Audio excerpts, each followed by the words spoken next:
We'd finally broken out of South Bend, and we knew that we wanted to at least tour around the Midwest. When we first decided to tour, we had literally no idea what we were doing. And we had seen Jake's band at the time, Alibaba's Tahini, go on a summer tour in 1998, and I think they played maybe like 7 or 8 shows on the East Coast. So we asked him for some tips. And that's all you get. I was working construction, beating up my hands. I was just going to be a blue-collar construction worker for the rest of my life.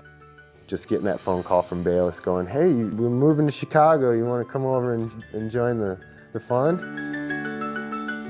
Just the joy of packing up a trailer and getting into probably a station wagon and minivan at that time and taking off with your boys was exhilarating. You know, sucking in the whole experience and see, okay, this is what I might do for the rest of my life. Hey Chris, what's it like to be in a rock and roll band?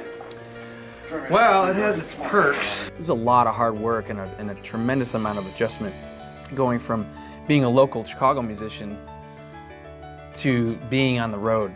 Not going to ventures assuming we're going to sell out shows when we know that we don't get points. 9 times out of 10, there's 0 points. 9 times out of 10, it's 1. Maybe we're not that good.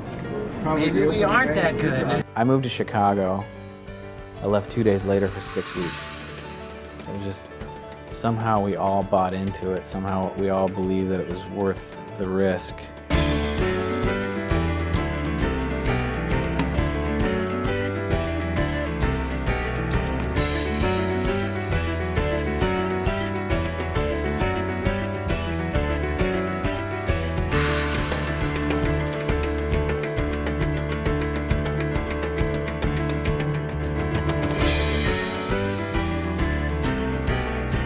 I'm glad we filmed everything because there's a lot of fuzzy parts that seeing the footage like brings back memories that if I didn't see that or didn't write them in my journals, they'd probably be gone.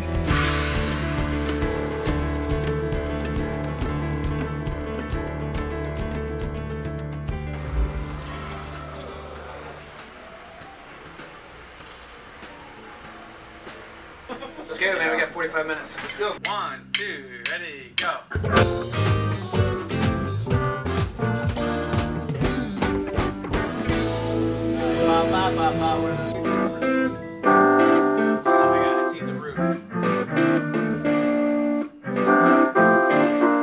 I got to give credit to the String Cheese incident because that was where we first saw a band that had practice gear backstage when we were on the Big Summer Classic tour with them. We saw, you know, this little mini setup back there, and we're like, what's going on here? Are they doing like a, you know, a little press thing? And somebody told us, like, oh no, this is where they practice and warm up backstage so they don't have to do everything at sound check. And it was like, oh my God, we could spend hours in a day working on music, not on stage. And so that was kind of a revelatory thing for us.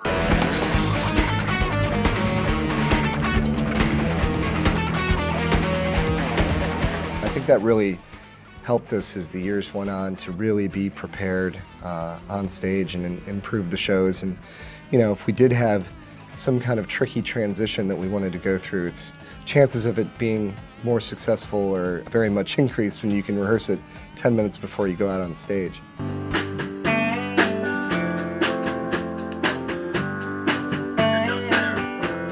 The fact that they always carve out time to rehearse is just a testament of how they've come this far over the last 18 years.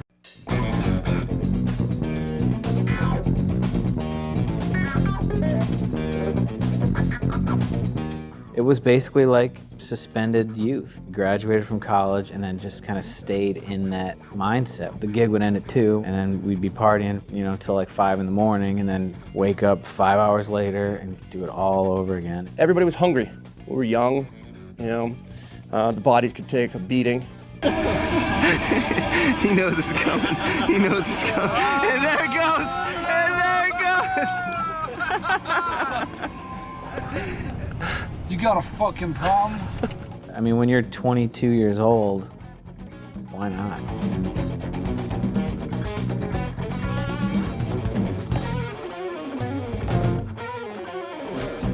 Well, when we were traveling for downtime, I would always bring Case Logic cases of CDs filled with vinyl transfer to just fill up a CD booklet with all these crazy things like Weather Report, weird Frank Zappa recordings, old blues Fleetwood Mac stuff with Peter Green.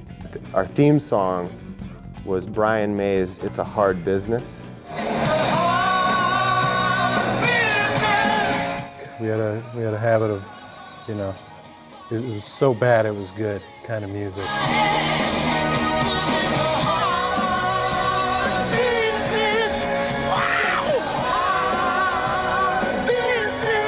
Living on your own.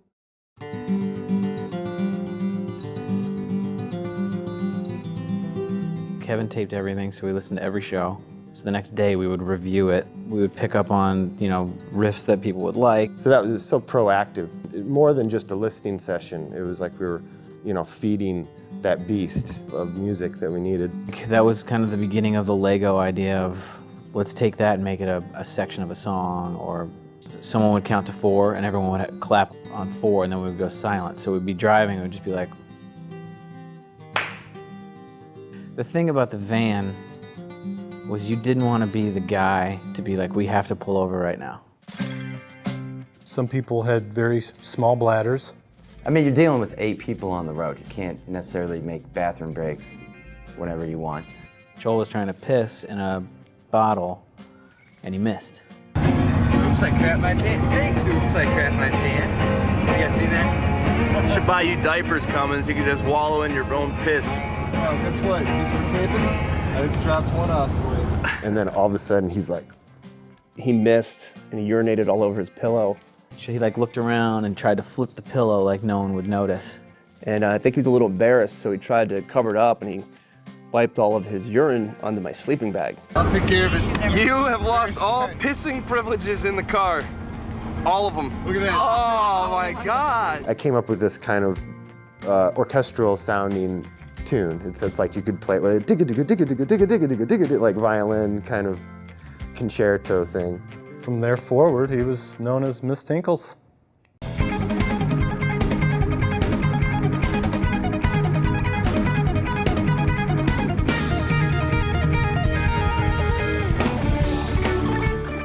And it sounds like dribble, dribble, dribble kind of almost.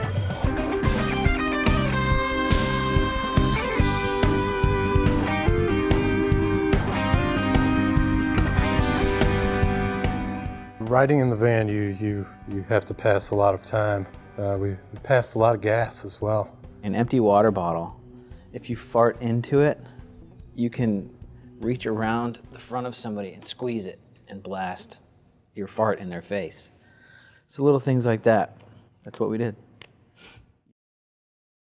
Yeah. How often is backstage at the end of the night just us? Yeah. I love it, man. I think we should. Fuck you. Well, it's so spacious back here, though. We could have room for all No, we should our always have. friends. Here's what we should always have: is the David Lee Roth backstage room and the Sammy Hagar backstage room. You know, fuck that. Let's have our tour bus and your tour bus. Sounds good to me. Mike Miro style. Samba. Jazz swing.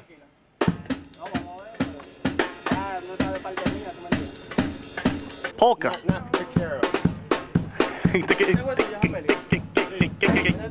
Death speed metal.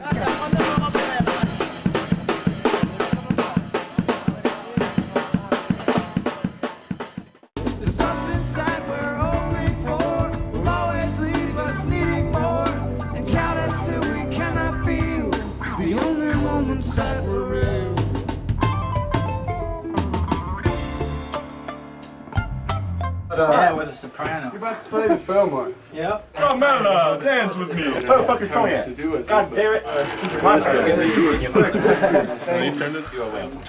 Halloween has never been a dull moment with Umphrey's McGee.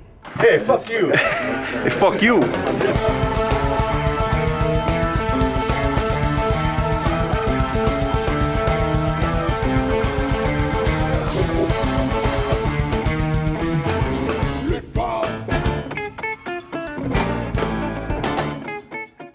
Halloween has always provided a good excuse to push the boundaries, both musically and with the absurdity of the costumes. Ooh, those feel real. Those really do.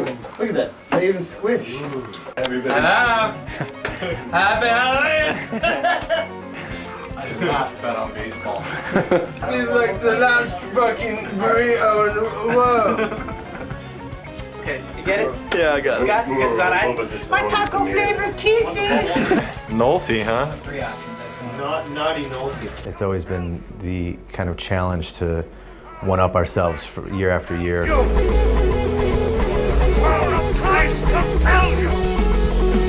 The power of Christ compels you! In 2007, we played songs along with horror movie clips, which was, at that point, probably the most ambitious thing we had done.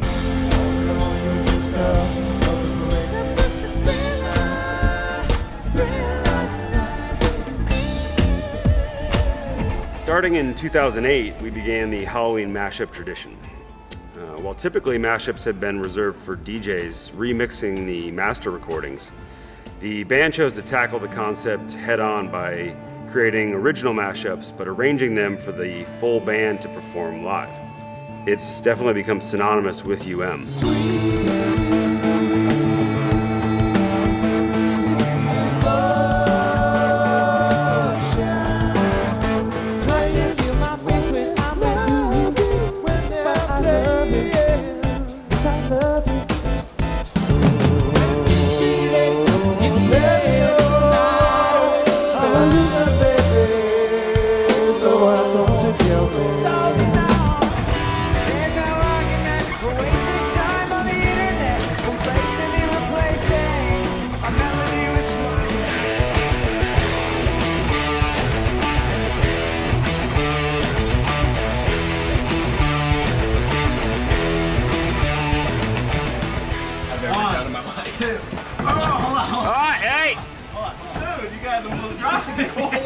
Alright, ready? What are you talking about? I had to grab his waist.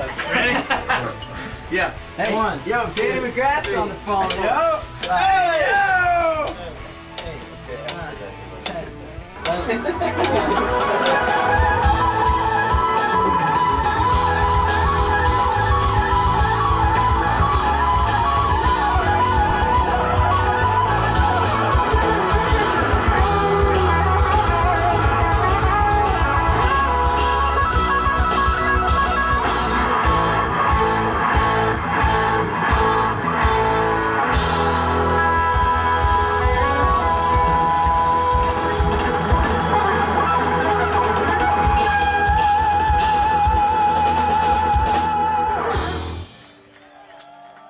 Mike was asking me, can you imagine yourself doing this for the rest of your life?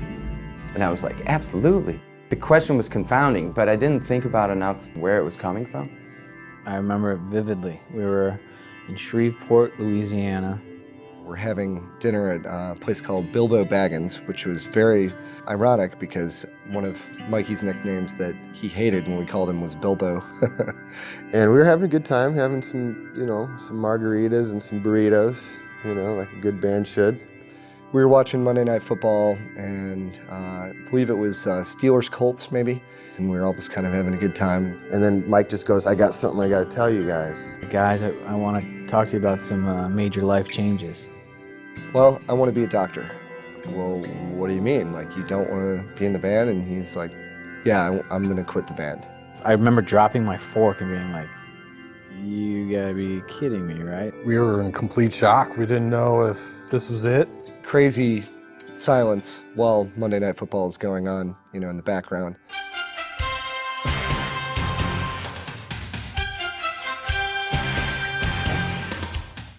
What? We're on a tour, and the drummer just quit. Mikey was my best friend, so I really thought about his situation and the opportunities that he had and why he was making this decision. And I mean, initially, the first night was tough, and I don't want to speak for the other guys, but I feel like I had a pretty strong relationship with Mike, and I knew what he was being presented. He had dreams of being a doctor. He had a lot of opportunities given to him that were really difficult to pass up. We all kind of like got up and walked away and went to the hotel room without Mike. And I was like, okay, guys. Do you guys want to keep doing this if we can find another drummer? If anyone wants out, there's the door. And no one got up. We're gonna get through this, and you're not. There was at least that kind of silver lining going to bed that, okay, we're gonna have a chance to continue doing this. But at the same time, I did not think our odds were even 50-50 at that point. Okay, now what? We're on the highway and there was a bad accident. So there's like, we're stopped on a highway for like an hour. We were maybe 10 cars behind where the accident happened. And so like we literally just shut off the car and we're standing on the side of the road.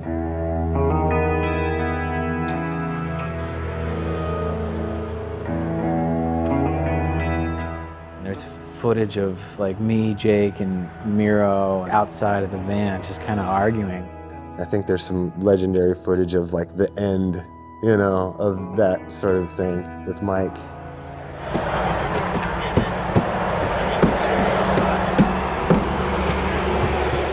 You know, was there something that happened that initiated this? Mikey had really wanted to write melodies and play piano, was playing marimba. He wanted to become more involved. You know, and looking back, you can't force anybody to do anything they don't want to, but the way he did it was really weird. And I think there was a little bit of a riff and tension kind of building up to those years, and I understood where he was coming from, and you know, I supported him. We played, I think 2 or 3 more shows that tour, knowing that Mikey was leaving the band.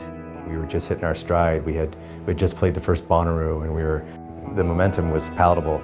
When Mike decided he wanted to leave the band, you know, the promise we made to each other to be in it to win it felt, you know, broken.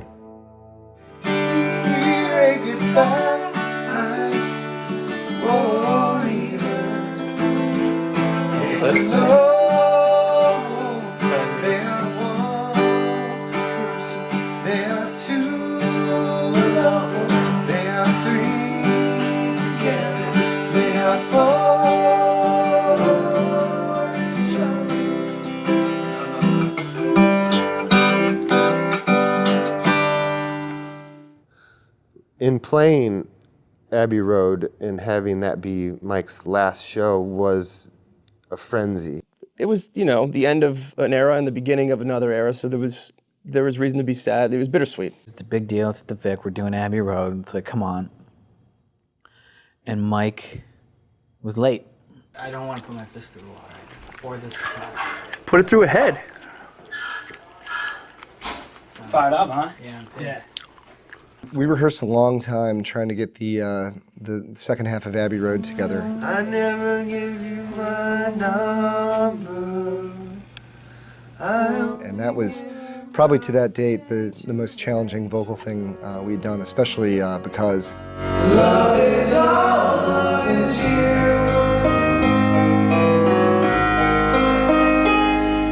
Because the sky is blue, it makes me cry. Because the sky is blue.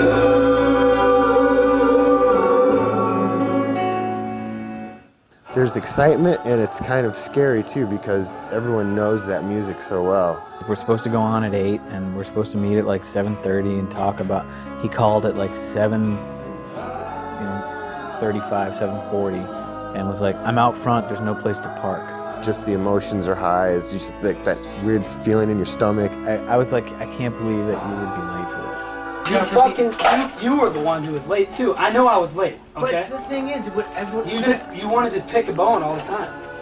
I don't know if, you know, Mike's heart was completely in it anymore, and I remember definitely getting into some fights backstage about, you know, really having all the stuff together and having it memorized. Tell me what we have not accomplished in the past 4 days. That's irrelevant. What is the relevance? This is our last few days together. You showed up a half hour late, didn't even say a word the first day. You're just like, hey, I'm here. How disrespectful. Like, as a friend, you know, this is our last go-around. Let's do it right. Let's have fun, and you're late. When you have the 6 guys and everything, there's tension, you know? So I tried to be in the middle of it too, because Mike needed a buddy. And I remember getting in an argument with him, and Miro looked over at Pony. He's like, "Are you filming this?" What do you know what? You know what? And I had to talk with Ryan about this. The way you... Come on, Mo. What are you doing, filming this? No. Literally 10 minutes before going on stage, like yelling matches before the show, which sucked. But what are you gonna do? All right, everybody, it's about that time of night. We're about to say goodbye to 2002 and say hello to 2003. Ready? 10, 9, 8, 7, 6, 5, 4, 3, 2, 1. Happy New Year! So it was tough to see him go, but I wanted him to, you know, chase his dreams and do well, like all friends want their friends to do. And you know, this has been one of the toughest decisions my whole life. It's something I have to do, it's my calling, so I feel that way, but I'm gonna miss every single one of you guys. It's been a privilege to play with guys of this caliber. I hope to be sitting in more in the future, because it is far from over. And in the end, the love you take is equal to the you make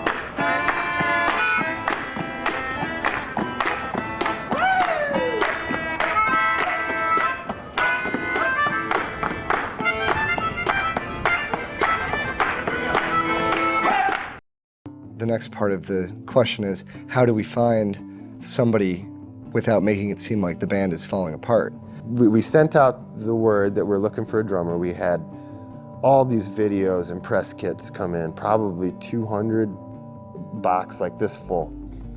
And then Andy sat down, we go, okay, this is gonna take a long time. It was actually the first one that we received. Open it up, it says Chris Myers. And then he has his like glamour shot.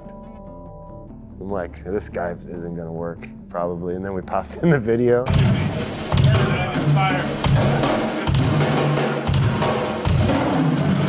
Oh, is this fate here? Like just randomly, this package was on top of 200 and he's the guy? I remember going to see his band that he was leaving, Kick the Cat. I went with Brendan and Joel. His back room, this jazz gig, and we sat back there and we were like, whoa, this guy is leaving these guys to come play with us? We had a show at the Park West, and Chris came out and played for us after the show. And Mike was super friendly and was really welcoming. And he was just kind of drilling me. He's like, do you know Ringo? You know how Ringo plays? I'm like, yeah. He's like, yeah, why don't you play some Ringo?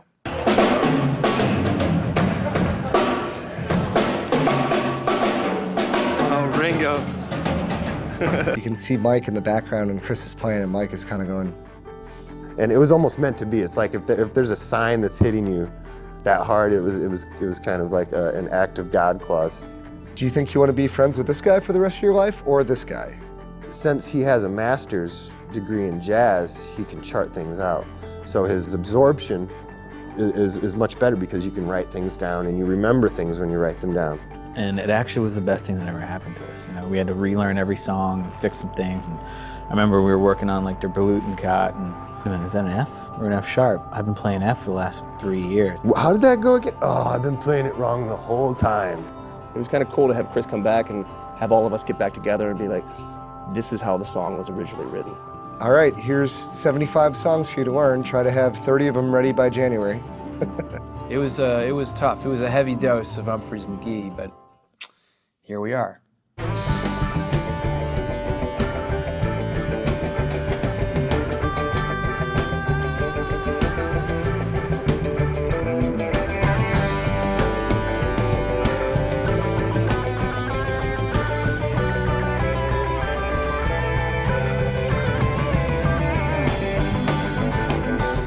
it felt invigorating. It was kind of like when Jake joined the band, it was like bring it up a notch. When Chris joined the band, it's like bring it up a notch. And I think all the people in the crowd that have been seeing us saw that. So they were excited, it made us excited, it made everybody believe in it even more. And I think that's really when a lot of things started to happen.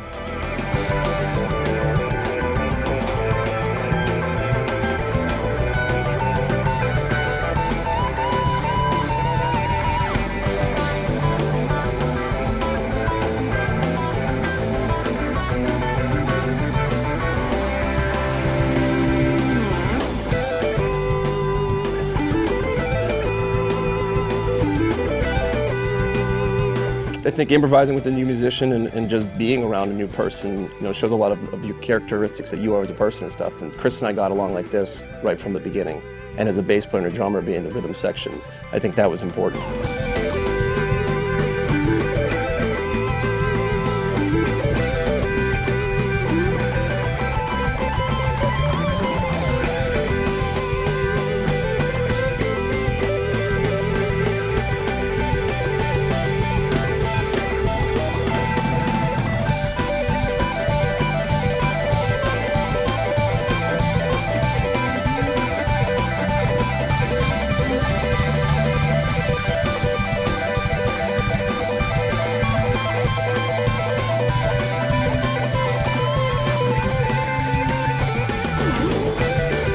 Playing with Jake immediately, I think it was easy to work with him because he immediately reflected a lot of my influences as well in his playing right away. We just seemed to have a connection.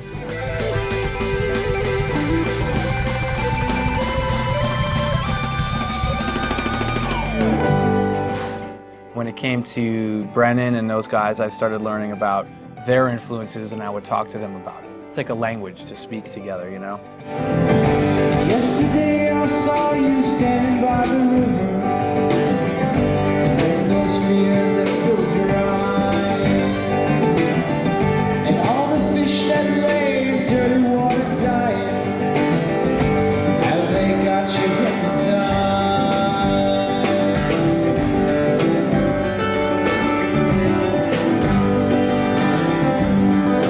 It's kind of picked up a little bit.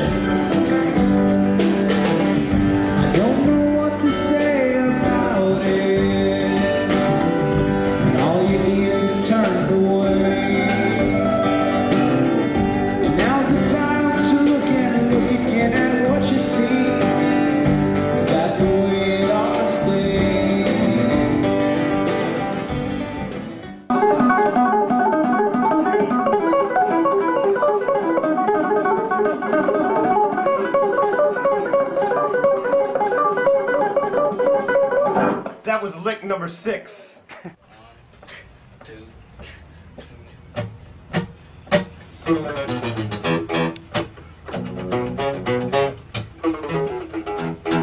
Originally, the original drummer of the band left to go to med school. And for us at the time, we thought that everything was over. We thought the band was going to be done. So the first lyric of the song is, the beginning of the song is kind of talking about that, us dealing with it.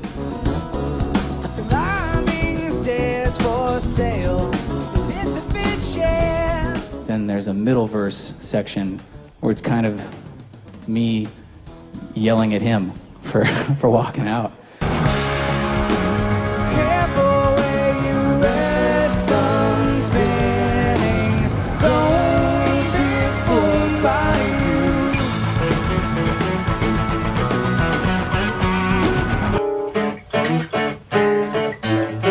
And then the last vocal part is kind of me telling myself it's going to be okay.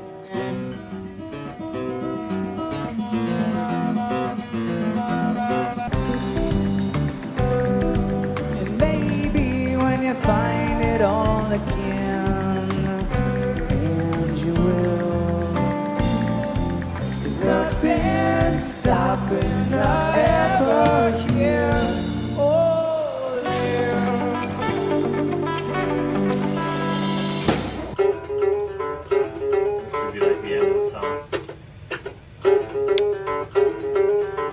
How many times? This could be like jamming out for a while. We could just go go into an odyssey here. Like a dissonant kind of.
On the bus, drinking bud, watching beef, satellite dish.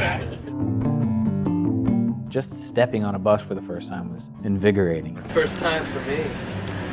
Can't wait. There's some kind of mystique about it. It's like this rock and roll elite thing. That's what it's all about. Big pimpin'. We were so stoked to just be in a tour bus. Mirrors on the ceilings.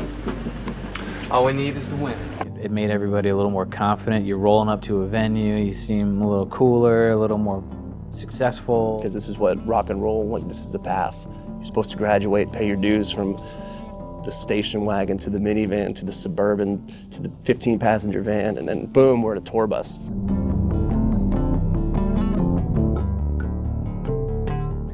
We were definitely younger and full of piss and vinegar.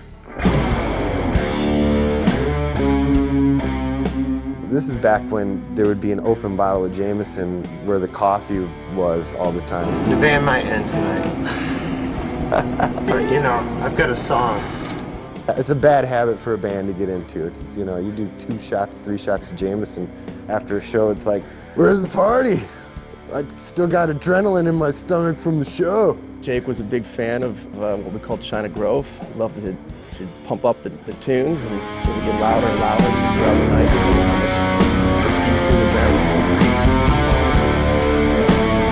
Waking people up, you know, whoever's sleeping, it just keep on getting louder. I'm gonna be up till 5. You know, let's see the sunrise, man.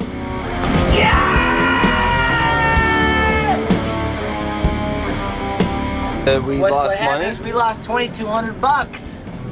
People are gonna have problems with each other, and that's a good place to go at the end of the night, after a show, as Jake would say, decompress. We had to get to know each other very fast. Learn how to put certain things aside, learn how to give and take, push and pull, kind of like a family does. A lot of important conversations went down back there, you know, for conversations to keep relationships stable and people to hash out their feelings.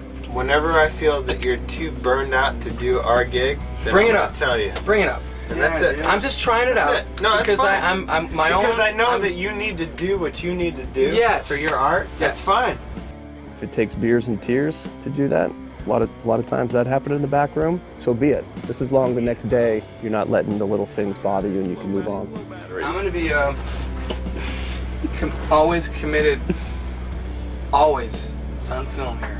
To Umphrey's McGee till the end. I wanted to hear that for so long! Hold on, motherfucker, sit down. 99% of the time, it ends with a love you, man. Looking back, I don't know how the hell we did it. It's just, that's a lot of luck and a lot of blind faith. Hey, one more round of applause for the bus!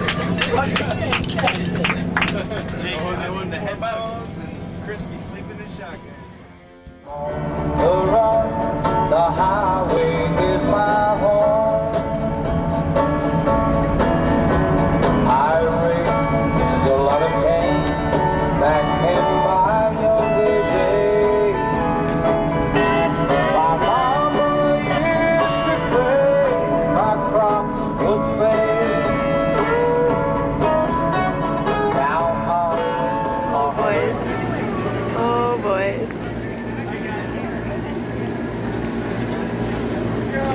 last words?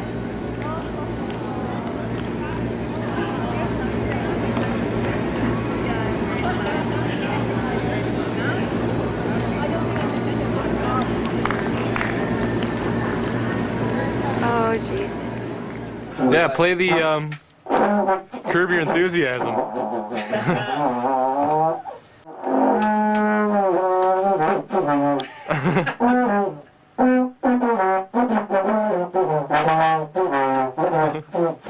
I think we kind of took a page from Frank Zappa's book, like, why can't there be more humor in music? Because everything's so serious. I think he said it best. Why can't all these artists just get their dick out of their heart?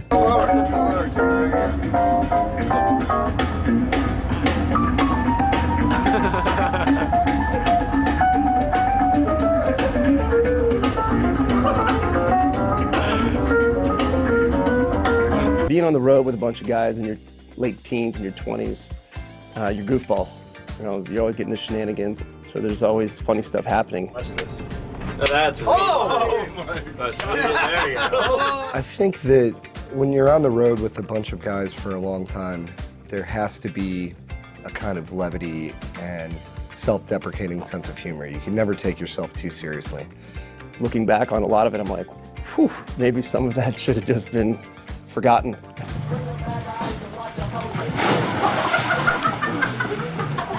It's tense and you're on top of each other, but laughter is probably the most important thing.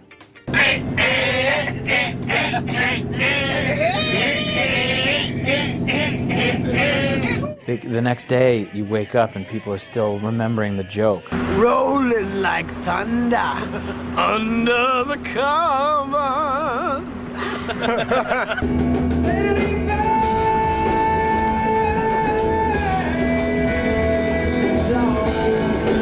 Definitely a lot of pranks and making fun of Joel. And You know, there are times to take the music part seriously, but I think it's always been a point of ours to kind of have fun with each other's personalities and let that be part of the aura of the group.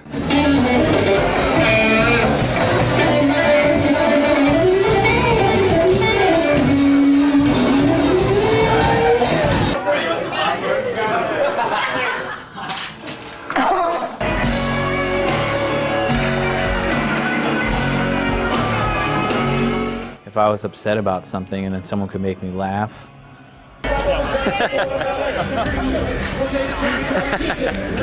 you know, then before you know it, then now I'm in the back laughing with everybody else, you know, so it's just, it helped keep everybody together, and it definitely translates to the music when everyone's enjoying it.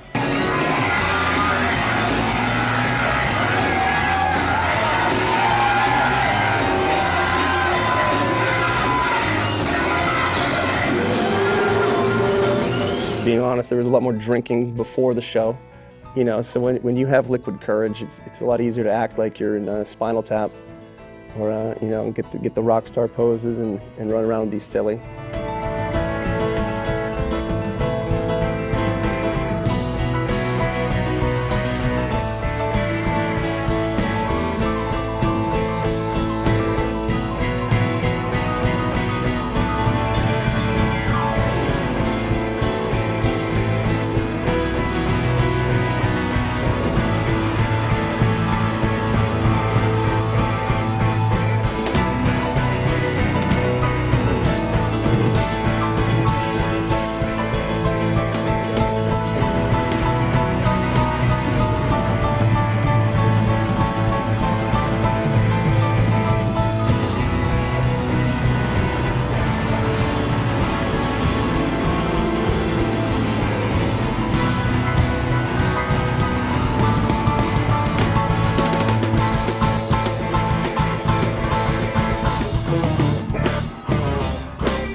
Zaya, wada, whoa, whoa, whoa.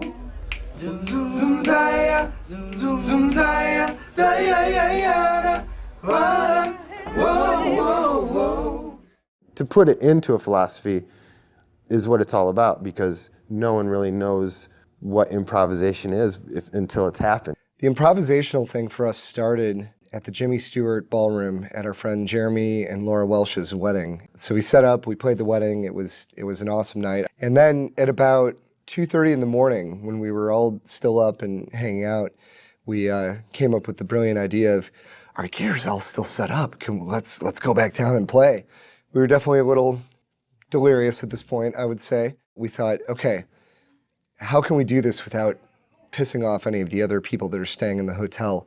And so we thought, oh, let's turn out the lights.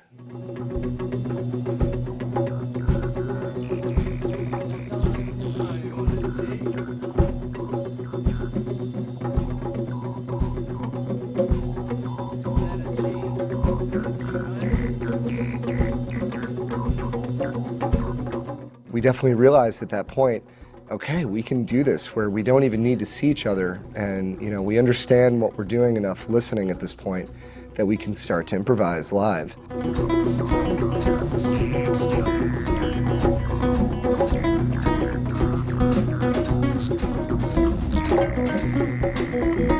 And I think we'd been just a little too scared to kind of jump into that realm before that, So it was really like 3 years into the band before we really started diving into improvisation.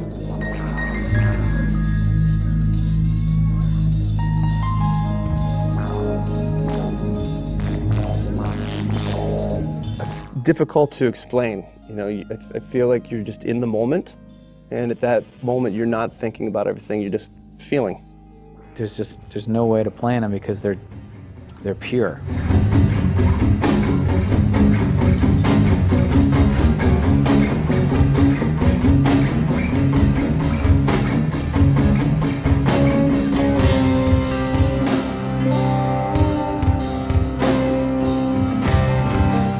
Whoa, what is this? I like this. And then when you look up and everybody's locked in on it, and it goes around like 15 more times than it normally would because it's so good, those are the moments that I like the best.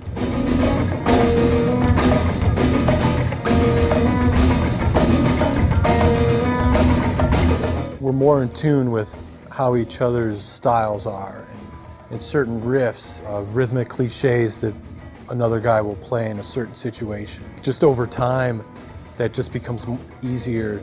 Back then, I feel like I don't know how much of a function was alcohol, but it just seemed like more reckless abandon and less focus. And now it seems like we're driving a train. A lot of it's just willpower and confidence, just walking right into the flames. Bam!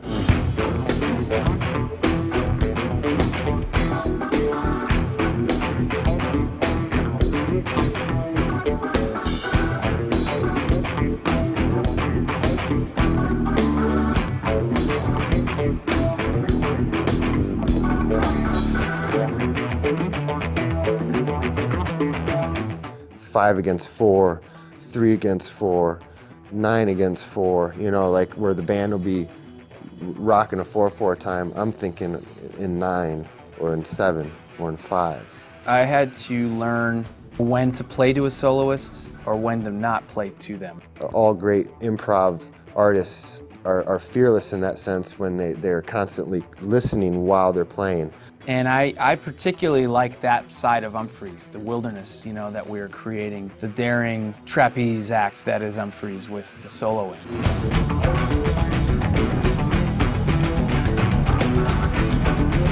Okay, I have this easel of paints, and I can combine all these things. So having kind of a vocabulary of tricks, almost like a magic bag of tricks.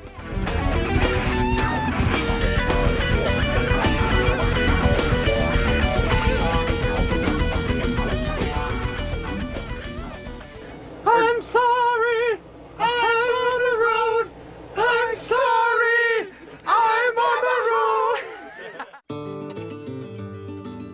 road. When we heard Phil Lesh was going to come out to the show at the Great American Music Hall in San Francisco, there's always that moment of like, okay, we've heard this before, you know, somebody's going to come out and see us, and like, oh no, he might want to sit in. It was more of like I'm not going to believe it until it happens. Guys, Phil Lesh is actually here, you know, and we're like, oh wow, I can see him sitting up there. He's going to come back at set break and talk about, you know, playing something. In my mind, it wasn't happening until he stepped on stage. And we go through the entire cover list, and he's like, yeah, I don't really know if I see anything here, and we're all kind of like, ah. And I remember looking over, and he was on the side, and he was like, he had like a wristband that he wouldn't go on stage without, and he couldn't find it. At some point, we'd covered Help on the Way, Slipknot, and Franklin's Tower, and he saw that one again. He goes, oh, Franklin's Tower, I know that one. So like we're waiting for him, and he's right there, and he's still looking, he's digging through all his stuff, and he couldn't find it, and I'm like, yep, it's not happening. And he goes, well, who's gonna sing it? And we all kind of looked at each other, and Brennan goes, I think you are. You know the time forgot to spend. You got the from your father's bed. Where I'll cheat on the sand and stone. May the forum window you certainly home. Roll away the dew.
I mean, you didn't listen to a lot of Grateful Dead growing up, but were you familiar with the song? Were you comfortable?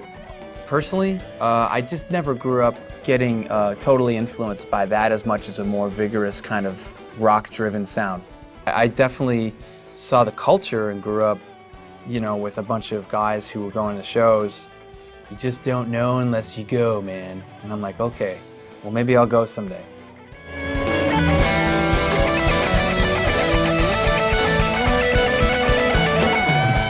I don't know if it was an improv or whatever, just grooving. He goes to like the Slipknot ending, and I realize that Chris doesn't know it because he didn't listen to the Dead. In Phil's mind, he's like, I know these guys know this one. I realize, oh, we don't.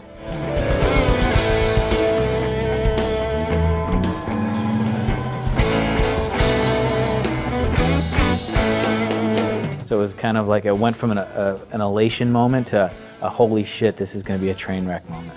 But it worked out.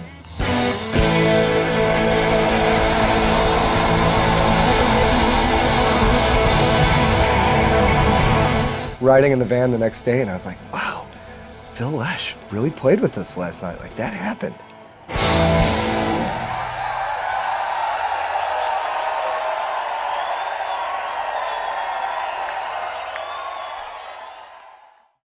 Lick number 7.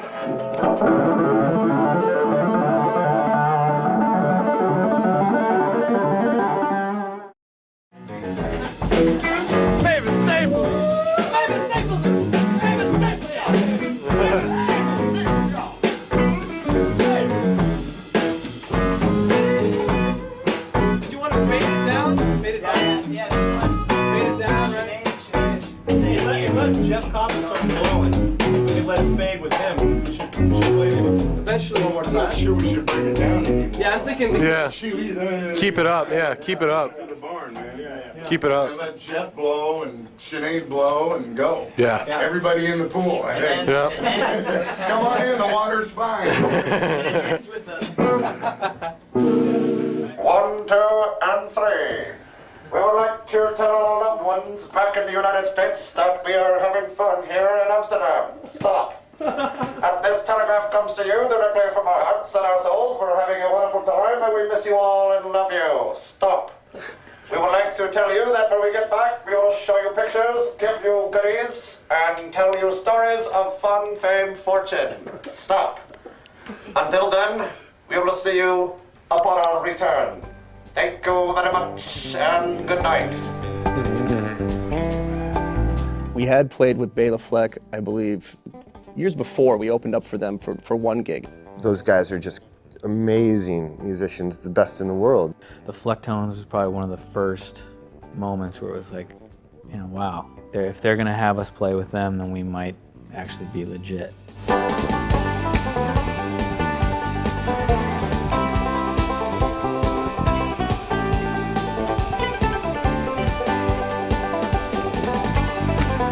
Bela would occasionally wear glasses on stage.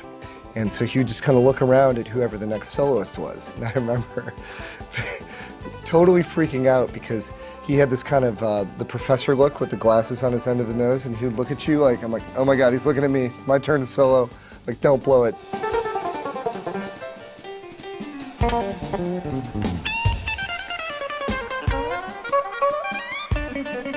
You learn a lot about yourself when you get out in those situations because you're thinking, it's like when you're playing with your normal band, you can kind of free associate and pull ideas from, but when you're out there, you're super nervous and you're over analytical, and it's like you quickly go to like these go-to licks, and then you kind of realize where your limitations are.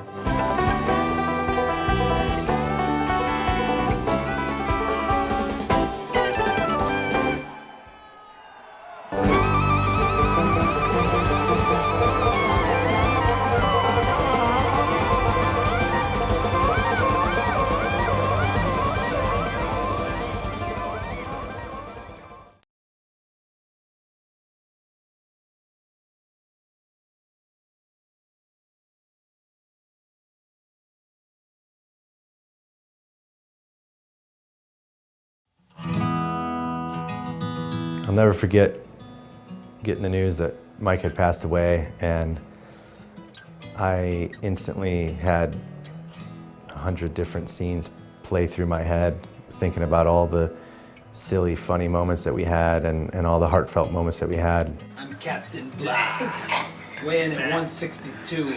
It made me regret that I didn't get a chance to talk to him one last time and hear that voice and hear him say something that would just make me bellyache laugh. It felt like we lost a part of our family, and we lost a part of the foundation of who we are.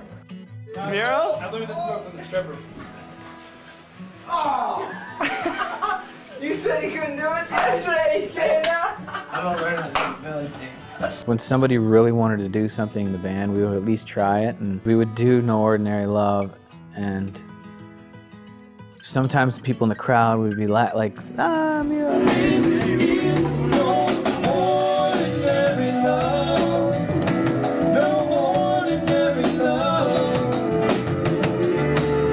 I could tell that people in the crowd thought that we were doing it as a funny thing, and Mike was way serious about it. It's like, look at these fucking meatheads. Hey, look at the two meatheads. Above all, I mean, Mikey was my best friend. When I first met Mikey, Joel and I used to go over to his house. His drum kit would be set up in the living room, and we would just put the Lazy Boys back and listen to Mike play drums for like an hour before we would go out. You know, just inspired. He was such a great musician. 7/4 fusion. 7/4. 7/4. Fusion. 1, 2, 6, 7, 1. Mike's passion for music and drumming was something that really inspired me. He's really the one that is responsible for some of the more complex rhythmic things that you hear in the early music of Umphrey and McGee, and so that's something that, you know, that lives on to this day whenever we're playing songs like Divisions. And all my thoughts divided, oh, all my friends divided, so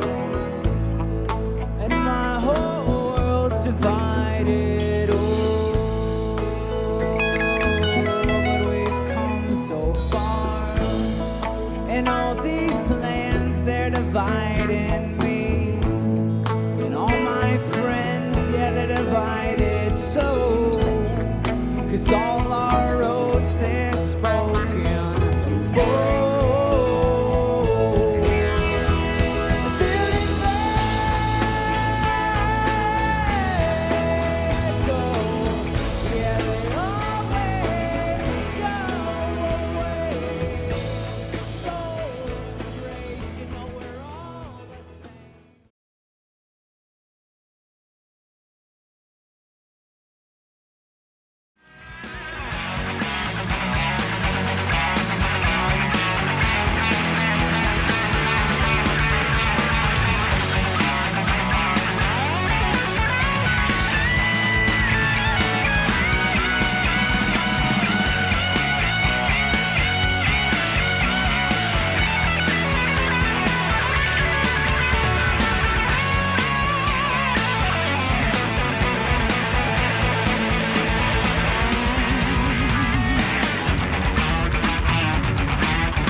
Thank you very much.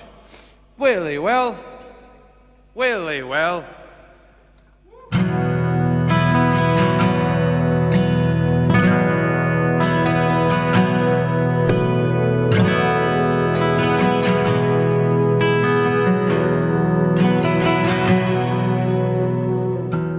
We love each other now more than ever. And I think back then we were all fighting for space sometimes. And now it's like, just get on and play some music, because life's way too short. I've always firmly believed that if you're going to make pure music and improvise with the people around you, you genuinely have to be getting along and like them. We spend so much time with each other. It's like almost spend more time with each other than we do with our wives and girlfriends, you know? The moments when every single arm in the crowd is like this, and people are like, their eyes are closed and they're screaming, you see joy.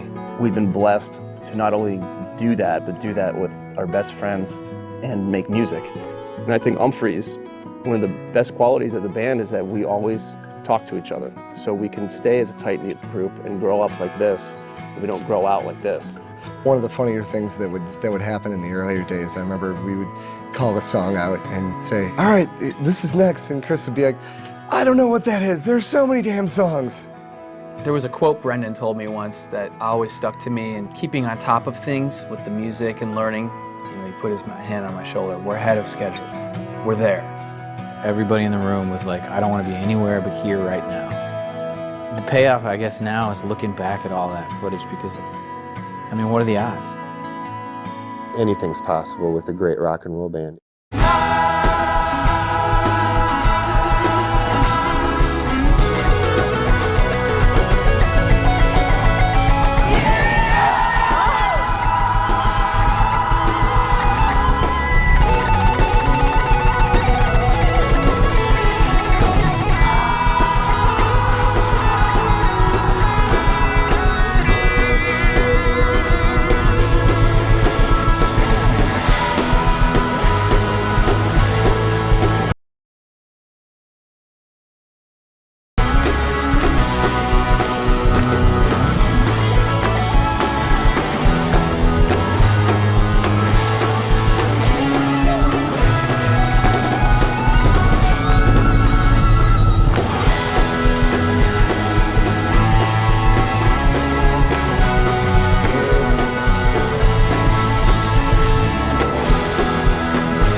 Oh, what is this, a hockey match? I know it might be good. Oh. Good shirt. That's it. Oh. There's crazy bands out these days. There's young kids who are a little weird, a little wild. There's crazy drugs you're doing. I don't understand. Umphrey's McGee, or it's Umphrey's Magoo or something. I don't understand. 4, 2, 5, 2, 6. Irish. Irish. 2, 9. Irish. Come on, Bayless. You know what? Come on, Bayless. Irish. I thought you were my boy. What the fuck? I thought you were my boy. Oh. Kevin, I'm sorry.